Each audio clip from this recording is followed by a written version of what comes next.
नमस्कार. आयुर्वेद, अध्यात्म आणि भारतीय संस्कृतीमधील सौंदर्य स्थळांचा आस्वाद देणाऱ्या या प्रेरणादायी आनंद मैफिलीत आपलं हार्दिक स्वागत आहे. पितृदोष असं खरंच काही असतं का? हा आजचा चिंतन विषय आहे. भाद्रपद शुद्ध चतुर्थीपासून सुरू झालेला बाप्पाचा जन्मोत्सव अनंत चतुर्दशीपर्यंत चालतो आणि त्यानंतरचा वद्य पक्ष हा आपल्याकडे पितृपंधरवडा म्हणून पाळला जातो. या काळात आपल्या कुटुंबातील दिवंगत व्यक्तींचं श्रद्धापूर्वक स्मरण केलं जाणं अपेक्षित असतं. वास्तविक पाहता जीवनात आपल्या हातून केली जाणारी घडणारी भलीबुरी कर्मच आपलं नशीब घडवत असतात. आपल्या हातून घडणारी सत्कर्म आपला जीवनपथ उजळून टाकत असतात, तर चुकीची कामं जीवनात अडचणी निर्माण करत असतात. हा आपल्या महान संस्कृतीचा अतिशय स्वच्छ आणि उदात्त दृष्टिकोन. या दृष्टिकोनातूनच आपल्या हातून सत्कर्मच घडावीत, वाममार्गाला जाऊन आपण पथभ्रष्ट होऊ नये, यासाठी काही अतिशय कल्याणकारी अशा गोष्टी संस्कृतीने आपल्या जीवनात अंतर्भूत करून टाकल्यात. त्यापैकीच पितृदेवतांचं आदर व कृतज्ञतापूर्वक स्मरण करणं, आपल्या जीवाला शांत करण्याची क्षमता असणाऱ्या अनमोल अशा पाण्यानं त्यांना तर्पण म्हणजेच तृप्त करणं, ही अतिशय समर्पक अशी परंपरा आपल्याकडे पूर्वापार चालत आलेली आहे. या परंपरेमागे नेमका काय विचार आहे, याबाबतही आपण पुढे चिंतन करणार आहोत. आज वैज्ञानिकदृष्ट्या अतिशय प्रगत अशा कालखंडातही सर्व काही आहे तरीही अपुरेपणाची जाणीव करून देणाऱ्या अशा काही गोष्टी अनुभवायला मिळतात. तेव्हा आपल्या संस्कृतीने घालून दिलेल्या परंपरांकडे पुन्हा डोळस नजरेने पाहणं आवश्यक ठरतं. या शोधकार्यात उपयोगी पडणारं आयुर्वेदशास्त्राच्या अभ्यासाला पूरक असं जीवनविषयक अनेकविध गोष्टींवर प्रकाश टाकणारं शास्त्र म्हणजे ज्योतिषशास्त्र.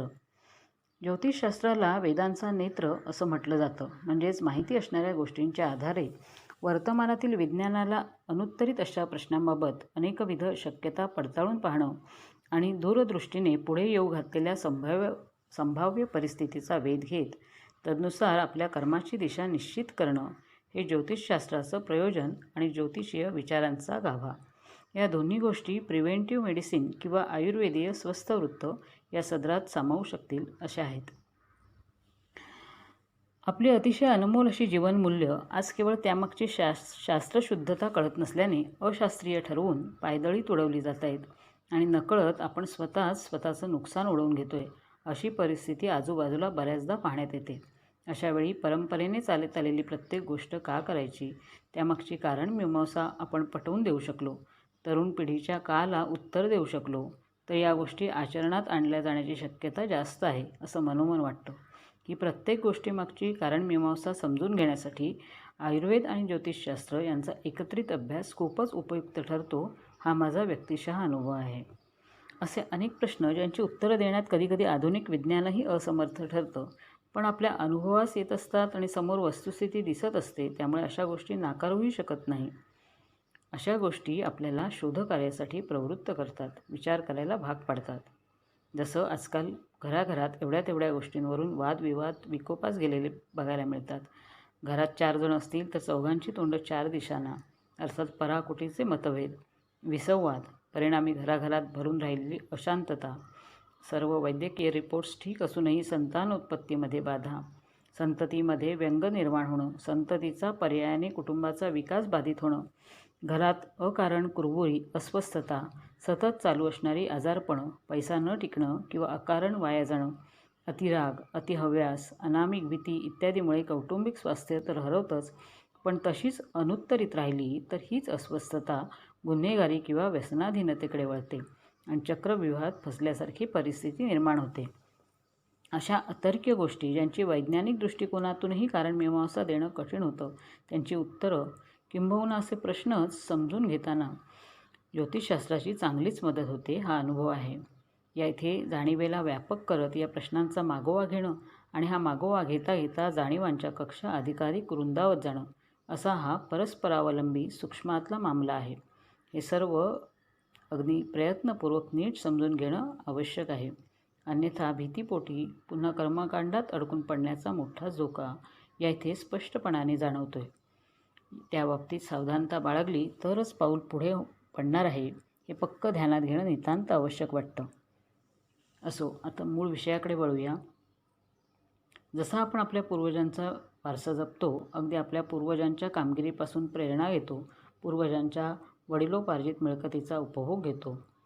या गोष्टींचा परिणामही आपल्याला जाणवतो. त्याच्याच बरोबरीने पूर्वापार चालत आलेला पूर्वजांचा एखादा चुकीचा विचार, गैरसमजुती, एखादं दुष्कृत्य, शारीरिक जडणघडणीतील एखादी कमतरता, त्याचेही बरे वाईट परिणाम भोगण्याची किंबहुना त्यांचा मागोवा घेऊन त्यातून मार्ग काढण्यासाठी धडपड करण्याची जबाबदारी कुटुंबियांवर येणं अगदी स्वाभाविकच आहे. त्यांचीच गणना पितृदोष म्हणून आपल्या संस्कृतीने केलेली आहे. ज्योतिषशास्त्राच्या अभ्यासाने हा मागोवा घेणं सोपं पडतं. काही विशिष्ट अशी ग्रहांची बैठक पाहून अशा प्रकारच्या दोषांचं निदान होऊ शकतं. सर्वात महत्त्वाचं या ज्योतिषशास्त्राचं वैशिष्ट्य म्हणजे या शास्त्राच्या सहाय्याने कोणतीही पत्रिका अभ्यासताना एकट्या त्या व्यक्तीचा अभ्यास कधीच केला जात नाही. जातक अर्थात ज्याची कुंडली अभ्यासाची तो, त्याचे आईवडील आणि सहयोगी व्यक्ती, मग ती जीवनसाथी असो, बिझनेस पार्टनर असो वा अन्य कोणीही संबंधित सहयोगी असो, दूरगामी विचार करून या सर्वांचा अंतर्भाव एकत्रितपणे आपल्या व्यक्तिमत्वात करणारं असं हे शास्त्र किती प्रगत आहे हे समजून घ्यायला एवढी एक गोष्टही पुरेशी आहे. प्रत्येकाच्या कर्मानुसार त्याचं फळ, त्याचे परिणाम दिसून येत असतातच. त्यातही कशा प्रकारे अडचणी निर्माण होऊ शकतात, त्यासाठी काय करावं जेणेकरून आपला जीवनरथ ध्येयपथावर वेगाने मार्गस्थ होईल, हा विचार आपल्या संस्कृतीने आधीच करून ठेवलेला आहे. तसे मार्गदर्शनही आपल्याला भरभरून सापडते. उदाहरणार्थ, पत्रिकेतले चंद्र आणि सूर्य हे प्रत्यक्ष जीवनातील माता पिता यांना प्रदर्शित करतात. त्यामुळेच पुढे जाऊन पितृदोष ही संकल्पना मांडणारी आपली संस्कृती तत्पूर्वीच माता पिता वडीलधाऱ्या माणसांप्रती कृतज्ञता व्यक्त करायला शिकवते. व्यक्तिमत्व विकासात चंद्रबळ सूर्यबळाची नितांत आवश्यकता अधोरेखित करते. प्रश्न निर्माण झाल्यावर धावाधाव करणं हे आलंच, पण तत्पूर्वी प्रश्न निर्माणच न व्हावेत असं मनोमन वाटत असेल तर आपल्या संस्कृतीने सांगितलेल्या काही गोष्टी लक्षात घेऊन आचरणात आणायलाच हव्यात असं आवर्जून सांगावंसं वाटतं. काही अगदी साध्या सोप्या गोष्टी, जसं सकाळी सूर्योदयापूर्वी किंवा सूर्योदयाबरोबर उठणं, नियमितपणे सूर्यनमस्कारासारखा सर्वांग सुंदर व्यायाम करणं, वडीलधाऱ्या माणसांशी नम्रतापूर्वक प्रेमानं वागणं, या गोष्टी आपल्या जीवनात अंतर्भूत करायला हव्यात असं आवर्जून वाटतं. पितृपक्ष हा पंधरवडा खास वेगळा असा पाळला जातो. याचं प्रयोजन या सर्व गोष्टी पुनश्च जाणून देण्यासाठीच आहे. गणेशोत्सवापाठोपाठ या पंधरवड्याची योजना करून आपल्या संस्कृतीने आपल्या पितरांना, वडीलधाऱ्या माणसांना देवत्वाचा दर्जा दिल्याचं दाखवून दिले. त्यांचा आशीर्वाद आपल्या वाटचालीत नितांत आवश्यक आहे याचीही आपल्याला जाणीव करून दिली.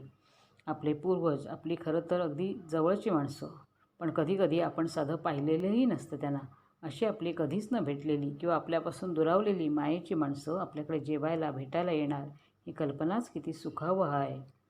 सर्वांसाठी आठवणीने काही पारंपरिक, काही त्यांच्या आवडीचा स्वयंपाक बनवायचा आणि श्रद्धापूर्वक तो अन्नयज्ञ पुरा करायचा. या श्रद्धेतून, उदात्त भावनेतूनच खरं तर आपल्या जाणीवा विस्तारित होत असतात. आपल्या भावनांचं उदात्तीकरण करून आपल्या जीवलगांच्या अगदी जवळ घेऊन जाऊन आपल्याला त्यांच्याशी जोडून देण्याचा आपल्या संस्कृतीचा हा प्रांजळ प्रयत्न. या सगळ्या श्रद्धापूर्वक करण्यातून जे समाधान मिळतं त्याने आपल्या आतच विद्यमान असलेलं ते पूर्वजांचं अंशरूप अस्तित्व नक्कीच सुखावतं.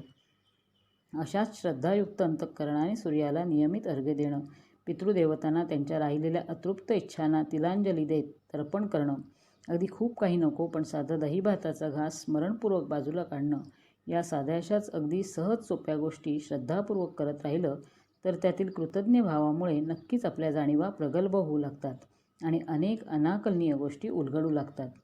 घरादारावरील गूढ जटिल नकारात्मकतेचं सावट दूर होऊ लागून प्रसन्नता खेळू लागते. तेव्हाचा प्रसाद मिळाल्याचा आनंद हा खरंच जीवन समृद्ध करणारा असतो. अर्थात हा सारा अनुभवण्याचाच विषय आहे.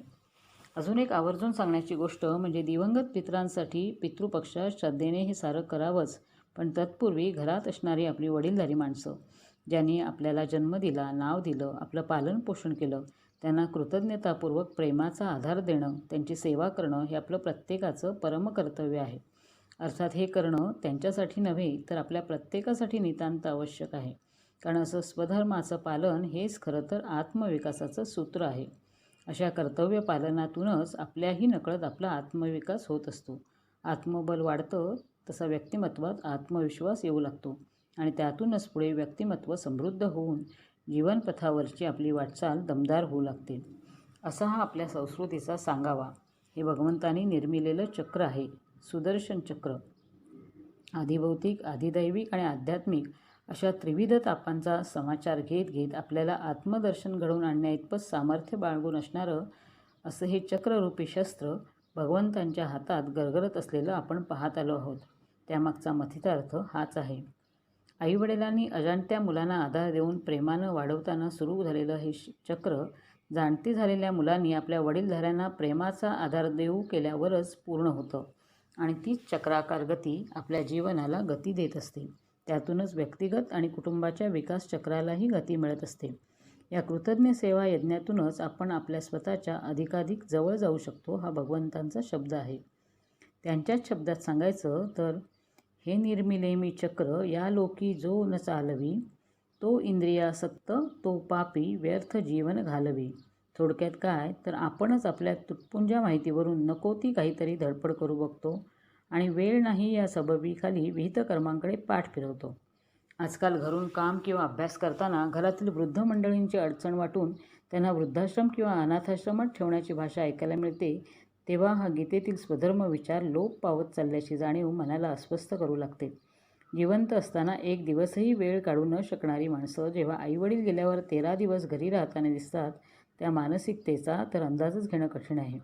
कारण विहित कर्मांकडे पाठ फिरवणाऱ्या अशा लोकांना भगवंतांनी पापी म्हटलंय. त्यांचं जीवन व्यर्थ आहे, म्हणजेच अशांच्या जीवनाला काहीच अर्थ राहत नाही याचीही त्यांनी जाणीव करून दिली.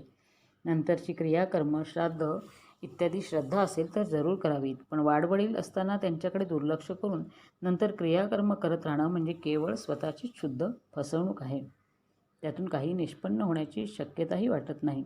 उलटपक्षी आईवडील, वडीलधाऱ्यांशी प्रेमाने वागून जीवन व्यतीत करणाऱ्या व्यक्तीने पितरांच्या तिथीला केवळ दहीभाताचा घास श्रद्धापूर्वक ठेवला तरी पितरांचे कृपाशीर्वाद निश्चितच भरभरून मिळतील.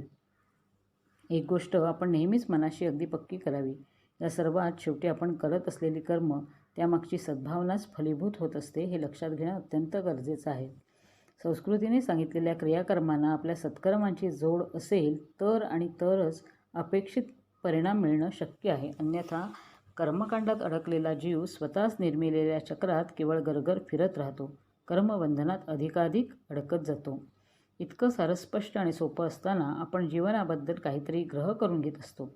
खरं तर आकाशस्थ ग्रहांपेक्षा हे आपण करून घेतलेले ग्रह चुकीच्या धारणाच आपल्याला आपल्या जीवनात जखडून टाकत असतात. आपणच स्वतःच लादलेलं हे बंधनाचं जोखड आता नीट समजून घेऊन प्रयत्नपूर्वक झुगारून देण्याची गरज आहे. आपण कशासाठी जगतो, या जीवनामागचा नेमका उद्देश काय आहे, हे नीट समजून न घेतल्यामुळेच आपण सन्मार्ग सोडून भरकटत जातो आणि बहुमोल मानवी जन्म फुकट वाया जाण्याचा धोका निर्माण होतो. समोर आलेलं काम त्याची अडचण वाटून डावलून आपण स्वतःहून मार्ग बदलू पाहतो, तोच भ्रमाचा क्षण ओळखून टाळायला हवा. अन्यथा जीवनाचं दिशाहीन तारू भरकटत कुठे जाईल याचा पत्ताही लागायचा नाही. पितरांसाठी तर्पण देण्याच्या विधीवरून एक गोष्ट समजून घ्यायला हवी की तर्पण विधीतील जलदान हे शांत किंवा शमन करणारं असतं. त्यामागील अशांतता म्हणजे असंतोषाची धग. हा असंतोष अपूर्ण राहिलेल्या वासना किंवा इच्छांच्या फलस्वरूप असतो. म्हणून अदृश्य वासनांमुळे प्रकोपित होणाऱ्या वातदोषाच्या शांतीसाठी काळ्या तिळाची योजना आहे.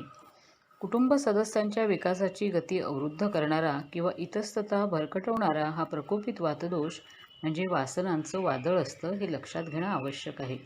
वारसा रूपानं मिळालेल्या त्या दोषांची शांती तर करणं आवश्यक आहेच. त्याचबरोबरीने या निमित्ताने हाही बोध घ्यायला हवा की आपण आपल्या कोणत्या गोष्टी वारसा रूपानं आपल्या मुलांना देणार आहोत, आपण मिळवलेला ठेवलेला पैसा कोणत्या मार्गाने आपल्याकडे आलेला आहे, चुकूनही कोणाची लुबाडणूक फसवणूक झालेली नाही आहे ना, हे आवर्जून पाहणं गरजेचं आहे. आपण आपल्यामध्ये काही चुकीचे समज, भ्रामक समजुती बाळगून आहोत का, त्या तशाच आपल्या मुलांकडे संक्रमित होणार आहेत. तेव्हा त्या घासून पुसून लखलखीत करणं, वाईट दुष्ट वासनांना तिथल्या तिथे उखडून टाकून आपली जीवनदृष्टी साफ निकोप ठेवणं ही आपली जबाबदारी आहे. ती नीट पार पाडून वारसारूपात अशी निकोप जीवनदृष्टी, कृतज्ञ सेवाभावाचा वसा आपल्या संततीसाठी आपण देऊ शकलो तर त्यासारखी दुसरी गोष्ट नाही. राखून ठेवलेला पैसा एक वेळ संपून जाईल. गैरमार्गाने मिळवलेला असेल तर तो संततीसाठी बाधकच ठरणार आहे. पण जीवनाविषयीचं स्वच्छ आकलन ही कधी न संपणारी सात्विकतेची पुंजी आहे. ही पुंजी हा सकारात्मकतेचा वारसा म्हणजे साक्षात नंदनवनीचा कल्पतरू आहे. तो कधीही काहीही कमी पडू देणार नाही, हा विश्वास बाळगावा. नाही, या गोष्टी आजवर कळल्या नसतील, नकळत चुका घडल्या असतील, तरी ती चूक स्वीकारून झालेल्या पश्चातापाने हातून घडलेल्या चुकीचं परिमार्जन होऊ शकत असल्याचा दिलासाही आपल्या संस्कृतीने दिलेला आहे. महत्त्वाचं काय आहे तर आपल्यात काही कमी असेल, काही चुकलं असेल तर त्याची जाणीव होणं, कारण ती झाली तरच मग परिस्थिती सुधारण्याची शक्यता थोडीफार तरी राहते. हे सर्व समजून घेण्याची क्षमता असलेला अनमोल असा मानवजन्म आपल्याला मिळालेला आहे. त्याचा लाभ घेऊन जीवनाला अर्थ प्राप्त करून देणं ही आपली प्रत्येकाची जबाबदारी आहे. म्हणूनच अगदी आवर्जून सांगावंसं वाटतं, अर्थपूर्ण जीवन जगावंसं वाटत असेल, जीवनाचं सार्थक व्हावं असं वाटत असेल तर खरंच अगदी साध्या सोप्या वाटेने कृतज्ञतापूर्वक समोर आलेलं काम करत करत शांतपणे चालत राहणं हा गुरुमंत्र आहे. सद्गुरूंवर श्रद्धा ठेवून तो जपत राहावा. इथे तिथे डोकं न घालता कृतज्ञ सेवाभावनेने कर्तव्य पालन करत राहिल्यास सर्व गोष्टी यथायोग्य वेळी सहजपणे पार पडत असतात, घडत असतात. ते अनुभवून त्याचा आनंद घेऊन आपली श्रद्धा बळकट करत जाऊ तरी खूप काही हाती लागू शकेल. पितृपक्षाच्या निमित्तानं पितरांच्या मुक्तीसाठी प्रयत्नशील असताना आपण आपल्याही मनाच्या सफाईचं काम हाती घेऊ तर या इथेच जिवंतपणीचा मुक्तीचा अनुभव घेणं अजिबात अशक्य नाही. त्या मोकळेपणाच्या अनुभवासाठी आपण आत्ताच या निमित्ताने कटिबद्ध होऊया. त्यापुढील मनमुक्त दमदार वाटचालींसाठी सर्वांना भरभरून शुभेच्छा देत या इथेच थांबते. धन्यवाद. शुभम भवतु.